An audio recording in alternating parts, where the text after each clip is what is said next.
తమిళనాడులో విషాదం చోటు చేసుకుంది. టికెట్ దక్కలేదన్న బాధ ఓ ఎంపీ ఉసురు తీసింది. ఎండీఎంకే ఈరోడ్ ఎంపీ గణేష్ మూర్తికి ఈసారి పార్టీ టికెట్ కేటాయించలేదు. దీంతో మనస్తాపం చెందిన గణేష్ మూర్తి 3 రోజుల క్రితం విషపూరిత టాబ్లెట్లు మింగి బలవన్మరణానికి ప్రయత్నించాడు. వెంటనే కుటుంబ సభ్యులు ఆయన కోయంబత్తూరులోని ఓ ప్రైవేట్ ఆసుపత్రికి తరలించారు.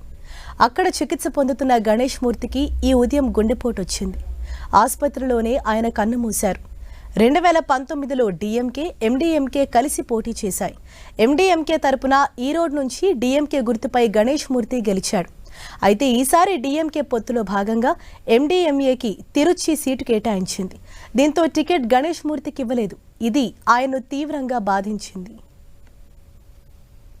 1993లో ఎండీఎంకే ప్రారంభించిన దగ్గర నుంచి గణేష్ మూర్తి ఆ పార్టీలోనే ఉన్నారు. ఎమ్మెల్యేగా, ఎంపీగా గెలిచారు.